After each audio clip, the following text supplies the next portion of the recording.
Joining me this morning, a guy I haven't been on the radio or television with for a long time, Mike Bartone. How you doing, Michael? Good, Pat. Thanks for having me on. Yeah, we go back a long time. I remember this guy when he used to come in Pizzeyes because his family lived right next door. You'd get a pizza. I think it was just for you. Did you just eat it for yourself? No. Oh, you had it for the man. Yeah. And he was just a little guy then. And several years later, Michelle and I were getting Stone or something out of Kmart, and he was just a young boy there, worked there. Oh yeah, worked out there. And I couldn't lift him because my back was out of place, and he'd go out there and throw him in a truck or whatever I had back in those days, and help me out. And then he got involved with the 4th of July projects and Oktoberfest and that sort of stuff. I don't know how many years you ran it, Mike. Do you remember? Let's see here. I think it was 2003 to 2006, and then Tom Udell took it over, and then now just recently Marty Landon has been the coordinator for the past several years. So you helped him out this past year, yeah. I did. I was probably everybody that was down there saw me running around trying to help Marty and his committee out. Bring back memories. It sure did. It sure did. I remember I was on the committee with Mike originally back in the day. I think I worked at the Courier in those days, and of course we used that newspaper venue to publicize, and later on the radio to help publicize this event. Always very popular. It's probably been held since the early '60s, probably 4th of July. Yeah, there's some history there. Yeah, that festival, yeah, for sure. I remember one time, Mike, when we were down there.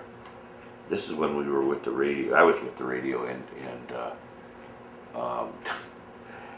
there was a storm coming in. I remember you called the weather service or something to see. I think you had called Julie Coates from WIC. Julie. TV12, and we were concerned because it was just before the fireworks were going to go off, and it looked like it was timing. We definitely needed to figure out if we were going to shoot them early, or what was going on with that storm. And what happened? Did we shot them off? Though? We ended up going off on time, and it was just shortly after that. Just a big storm came right off of the. There was a couple storms that year. It was really hot, and I remember one was on a Sunday afternoon. I was recording the news or something for the next day, and I was uptown, and it came down in buckets full during the afternoon, and then it cleared up. It was weird. It got okay. And, yeah, those are good old days. Oh, they sure were.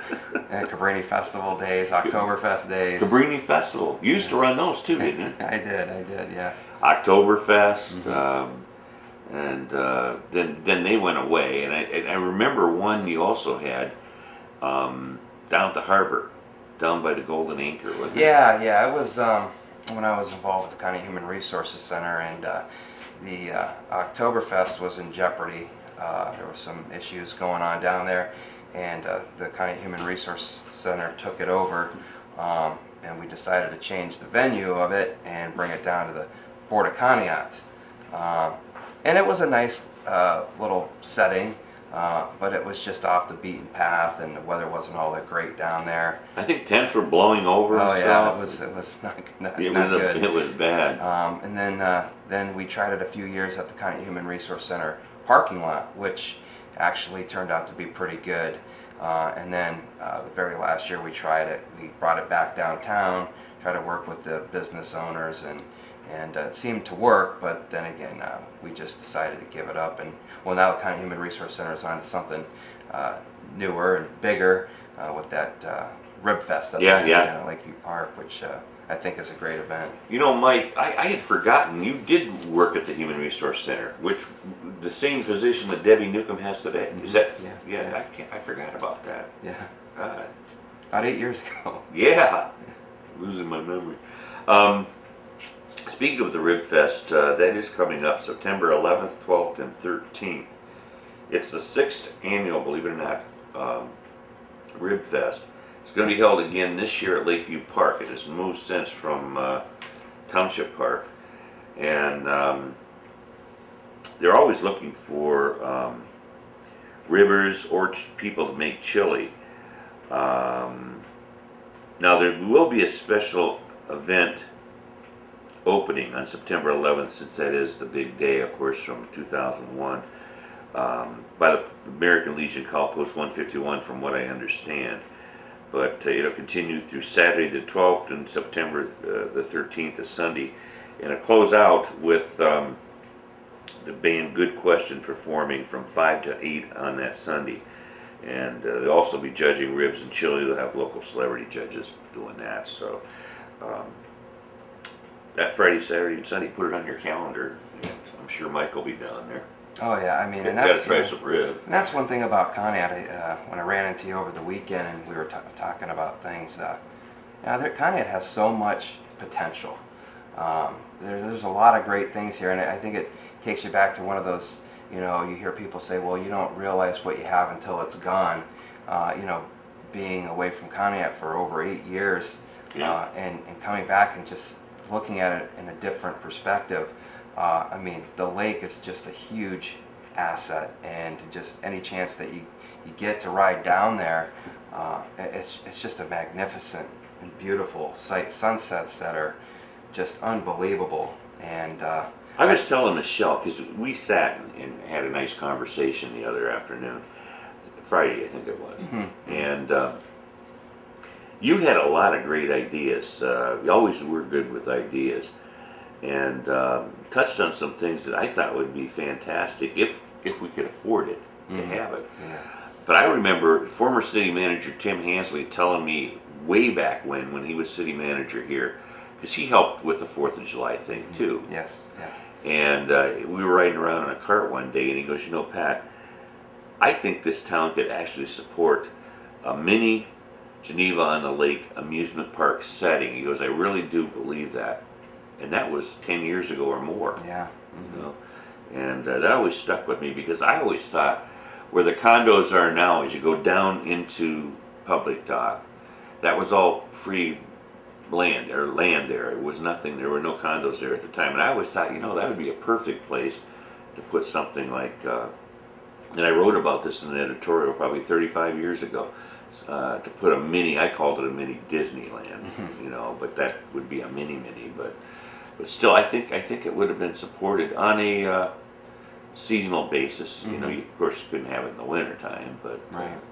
Right. And that's the thing. It's like, you know, I hear a lot of people talk about, well, there's nothing to do in Conneaut, or there's no jobs, and that may be the case. But for example, last night, just driving around, happened to come across the Conneaut Community Center for the Arts, and I just forgot that they did the outdoor concerts on Sunday evenings.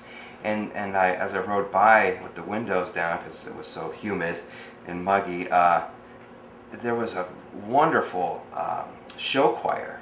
yeah, Youngstown Connection. Oh, I mean, they were amazing. I heard they're good. And the people that were down there. And Did they have a good crowd? It looked to be a pretty good crowd. Yeah, I mean, good. you know, maybe 100 people or more, I would say. Good. You know, and a perfect night for it. You know, to get out of your house if you didn't have air conditioning, because it was a little cooler down by the lake with a little bit of a lake breeze. But I think Penny and the board of the Conneaut Community Center for the Arts do a great job with those events. And I think they go through August, if I'm not mistaken. Yes, you're right. So, you know, it's just another thing that you can get out and do. And again, you know, just one of those things that you know, just get out, take a ride. You never know what you're going to come across. So, And they're doing outdoor movies out down there too on Thursday nights. So a lot of things. We're very, very blessed to have the Arts Center. We are, yes. It goes up till August 9th, Mike. And it closes out again with Good Question, which is a tremendous band. Yeah, I think Johnny Guglielmo. Johnny's in it, yeah. Drummer, he's a good drummer. Good drummer. And Family good member. Beatles. Family member. Yes, yes. This guy is. We're actually related. My grandma was a Blanco, and his mama was a Blanco. Yeah. So next week, the Chardon Polka Band is going to be performing July 26th, and back when we'll follow that. Then the final one will be Good Question on August 9th. Hard to believe where this month has gone, Mike. Oh, yeah, I know. I mean, with talking with Marty Landon, who was preparing for the 4th of July festival, and then it came. It was upon us, and here we are. We're just now a few weeks after, and I was fortunate enough to spend time with Father Ray Thomas. Oh yeah, how's he doing? Great, great. The weekend after the 4th of July festival was the Our Lady of Peace Parish, Mount Carmel Church Festival. It's 118 years they've been doing it, and had a wonderful turnout. Great fireworks on the last night. It was a great time to spend up there and enjoy it. I haven't seen him for a while. Yeah, he's doing well, Father Ray. I don't know, maybe you know about this. I got this thing from Mo Tanner. Do you know what dark at dinner is and means? Is that a theme of something? Or I talk about it, but I don't know what it is. So if anybody knows what dark at dinner is, give us a call. So I have no clue. Mike, you also had an announcement you had to make too. Oh yeah, just being around Conneaut and seeing some of my old friends that are still around, like Steve Wahanick. One of my friends, Sarah Smith Gleason, she's in charge of the first, congregational Vacation Bible School coming up on July 27th and 31st from 10 to 12:30, and they're doing something really unique, I guess. They have a Mount Everest theme, and they're gonna have a good time with that. I did have the other information, but I can't access it right now. But I do know that if you had any questions, you can call the church there and get more information on that Vacation Bible School that they're doing. Yeah, they've had Vacation Bible School in this town forever, and very popular. Gets the kids out, gets them outside, and that's another thing. There's so much to do for children around here. I mean, I think the Resources Center has the summer breakfast and lunch program. I had the opportunity of speaking with Bob Lebzel there before I came in, talking about when he has his grandkids, and they go around to the playgrounds. You ride around kind of, there's a lot of playgrounds, and then you have these Vacation Bible Schools for the children, and just an awful lot to do for children, people of all ages. Mike, you had a couple things that you thought would be kind of neat, like, for instance, the coffee place. There's one in the area, I can't remember. Oh, Starbucks. Starbucks. Yeah. And then was it Tim Tim Horton. Horton, yeah. Different things like that. You probably in your mind, as you look at the grand scheme of things, there could be a lot of stuff as you go down into the lakefront, which we are trying to promote for tourism and that sort of stuff. Absolutely. And I'm all about supporting local business. I mean, we have a lot of great local businesses around. I mean, and I don't want to mention one over the other because they're all great, but we all know the ones that we have in our community, from down in the harbor in Harbor Street to downtown. A lot of great places you can go and get a great meal. But I think in today's society, especially being up in Erie, you're surrounded by the Texas Roadhouses and all those major chain restaurants and shopping, and people look for that. People come, and with the people that we have come up from Youngstown, Pittsburgh, Newcastle area, to spend a week or two at the cottages on the lake, that's the first thing they're looking for. Where's the Panera Bread? Where's the Dunkin' Donuts? And not that I would say, well, wow, we really need those businesses to come in, because we do have great local businesses here, but sometimes it's nice just to have other options available also, and with something like that, it creates a few jobs. Sure. It's a little bit of a tax base, so maybe down the road it's something that the community or the city could look into aggressively approaching and trying to make stuff like that happen. Mike and I on Friday afternoon were standing on a porch down by the lakefront.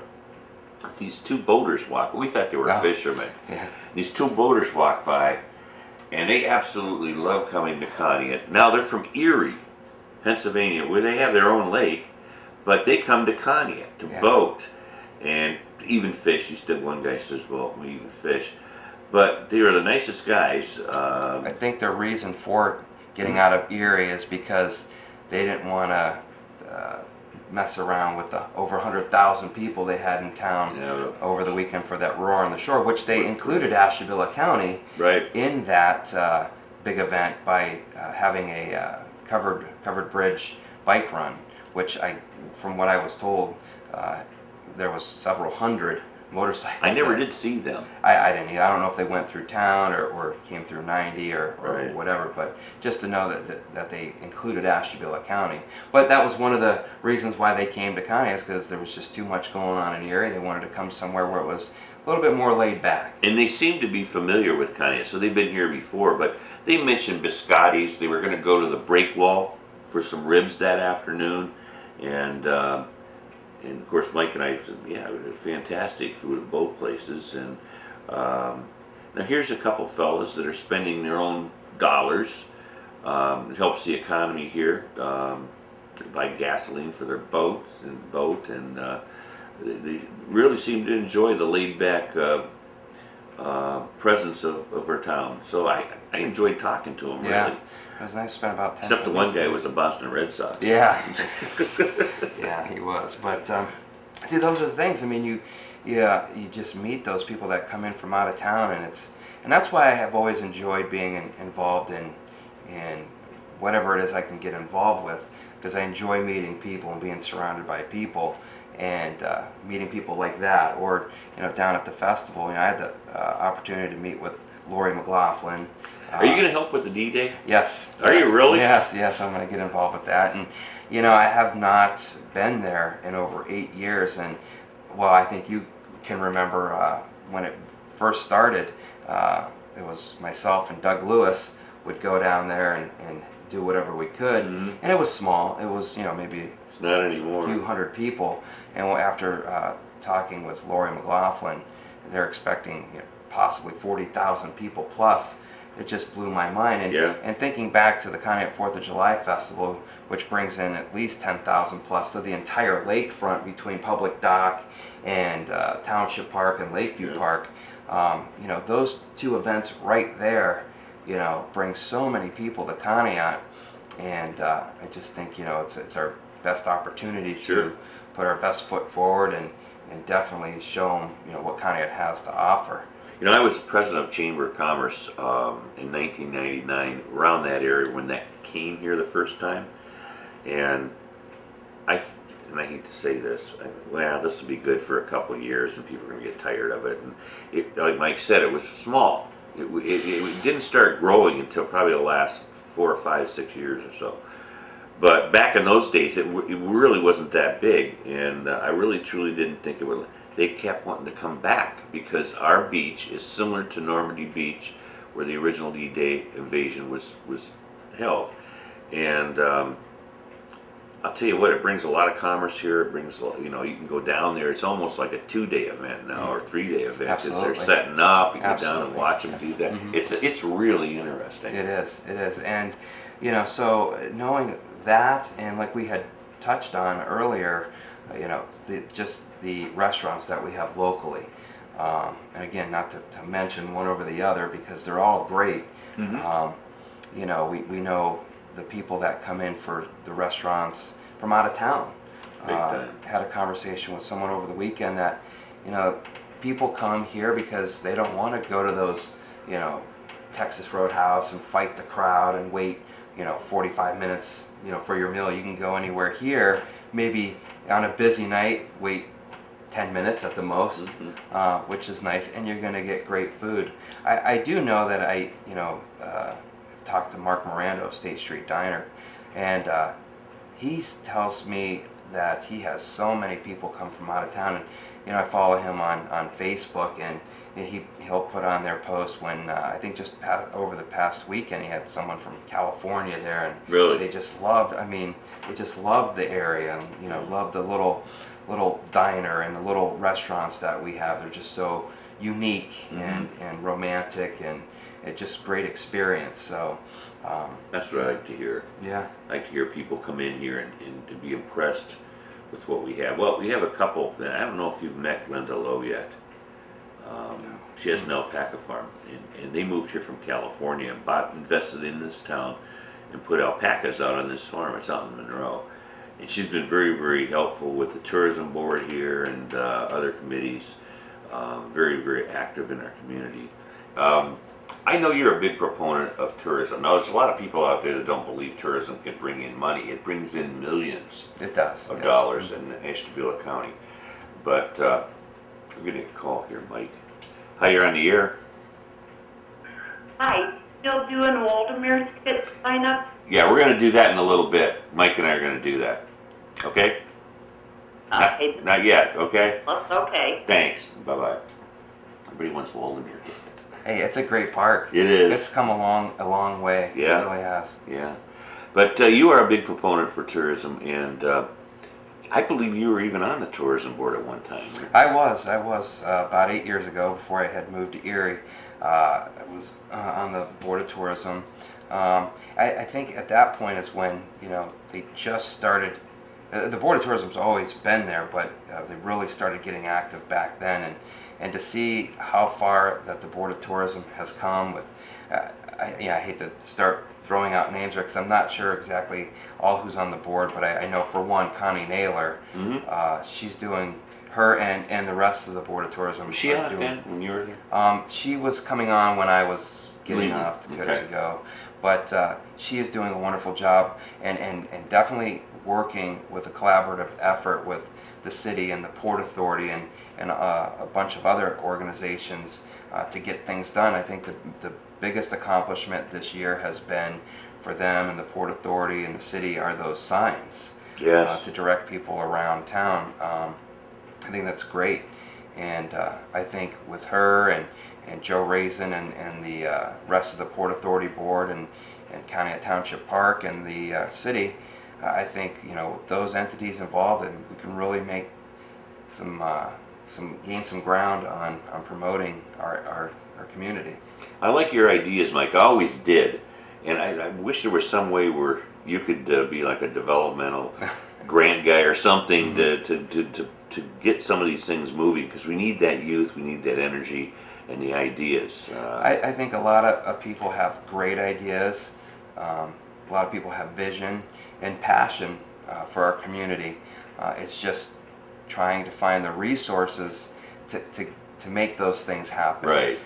You know, you have to have a lot of ingredients there to get it perfect. But I think the more people you get involved, I mean, look at with D-Day. I mean, it just started with myself, Doug Lewis, and a few other people, and now there's at least 100 plus volunteers involved, making this thing what it is today. And like I said, you know, with the Board of Tourism, the Port Authority, and the city and Township Park, you know, right there, those are key resources to develop and make things happen in the community. I know a lot of people were talking about maybe having a hotel on the lake or a nice restaurant and everything, but the key to that really, Mike, and I think you'll agree with me, you need to have investors.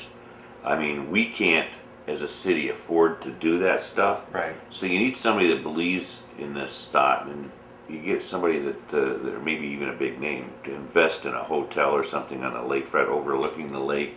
Be wonderful, but it's not going to happen with the city doing it. Well, and you know, I have caught some of the city council meetings, and all those guys do a great job. I mean, you know, they're trying to help do what they can to make the city run. The city manager, I know, has his hands full, and on top of that, he's trying to go out there and make things happen. And you're right, you know, maybe down the road, you know, there would be a need for someone that would be like an economic development director who would go out and pursue avenues and market the community, and, you know, to alleviate, say, the city manager or whatever. But you know, I think that down the road could happen, and I just, you know, I really think that Conneaut's got a lot of potential. I think we can capitalize on those areas of the lake and the parks, and the events that we have. You know, I mean, we have a lot of great events, and that bring people in. Have you met Jim Hockaday yet? I have not yet. I really haven't either. I have invited him on the show, and I believe he will be coming back on with me. He has been on the show with Bob Lebzoller when I was on vacation, so we've got to get Jim on here. I'm looking forward to meeting him. I like his ideas. He's got a lot of I've heard good things about him. When yeah. what he's done. He come from Geneva on the Lake. Mm-hmm. Yeah, I heard you did great things there. So I believe the right people in the right positions will get things done. Sure. It's all a matter of the moon's got to line up, and when they do, things can The happen. stars will align. The stars will align. You mentioned that you were riding around last night and heard that group at the Art Center.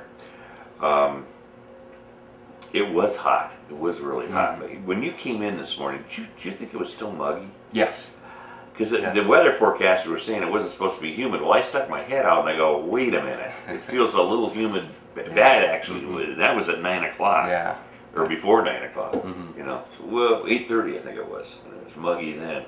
So maybe I lied in the weather report this morning. I was just repeating what I got off the National Weather Service. So if you're going to go out today, you're going to have to probably use the air conditioner in the car or at home. Hey, Mike, I got an emailer here that wants to know, Tom wants to know, what do you think about the Conneaut being on the 10 worst cities list?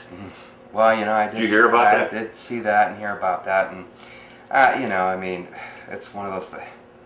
I mean, I wonder if these guys even came into Conneaut and have seen it, witnessed it. hey, at least we're 10 and not number 1. Youngstown is. That's a positive way of looking at it, but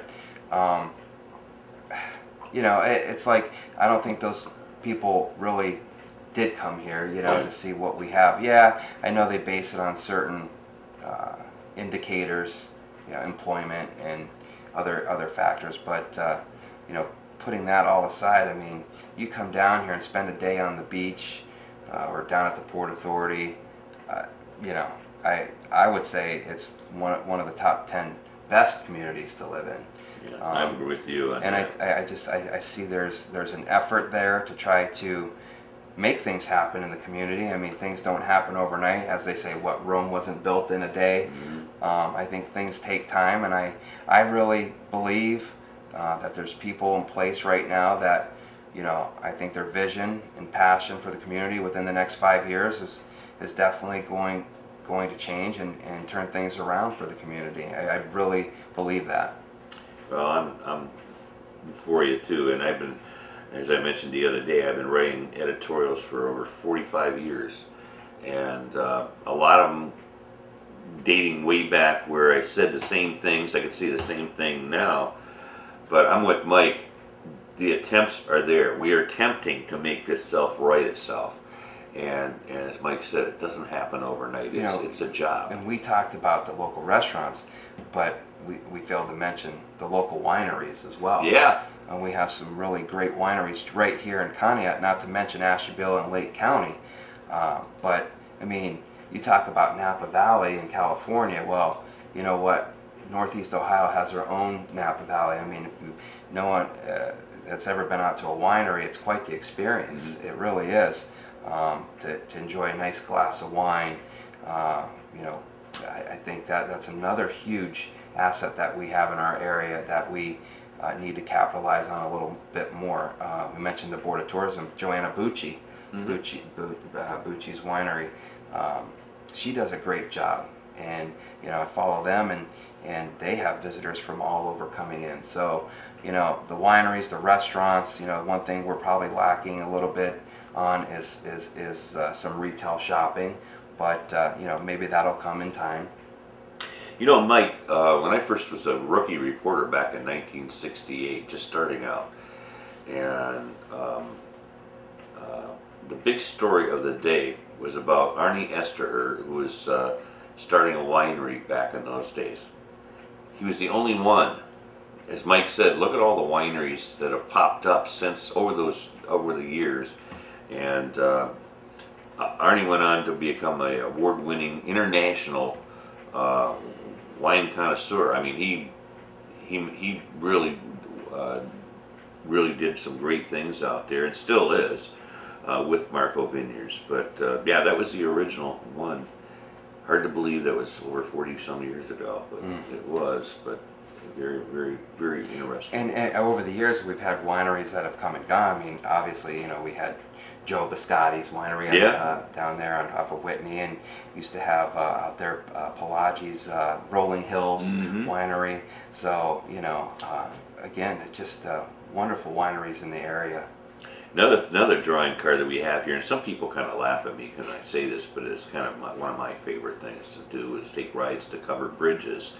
And Ashtabula County has a bunch of them, probably the most, I think, in any county anywhere in the state of Ohio. Of course, the largest one with the Smolin Gulf Bridge, yeah. Took my mom out there a couple of years ago, and she was absolutely fascinated. She couldn't believe how huge that bridge is. Now, I know it doesn't make money. You know, bridges don't make money, but they are big for tourism. People come here from all over the country. Right, and that's the thing. When you have events that bring people in, such as it be the covered bridges, D-Day, 4th of July, whatever event's going on, it's bringing people here. Those people are going to get hungry, stop somewhere to eat, you know, stop at the local souvenir shop, pick up a souvenir, you know, so it may not be a lot of money they're spending, but they're spending money and they come here. I've always said with the MS Bike Tour, you know, you have, well, this year I think they were down in numbers, but, you know, it's always been around 12 to 1,500 bicyclists coming mainly from the Pittsburgh area. And just riding with some of those, when I used to ride in it, they would say, Connie, it's just such a beautiful area. And they would come back with their families like in July or August and spend some time here. So events like that do attract people to come back with their families, which is always positive. Mike, I want to thank you for coming in. It was fun reminiscing. It was. Yeah. You and I worked together at WOW for a while. You sold advertising or something. Yeah, we did. Yeah. That was a good time there, and no, I mean every time we get together. But you've been on the festival committees with me, and you know, we've definitely had some good times and try to make things happen for the community. Yeah, and have a lot of laughs at it too. I had a lot of good laughs. But thanks for having me today, Pat. Yeah.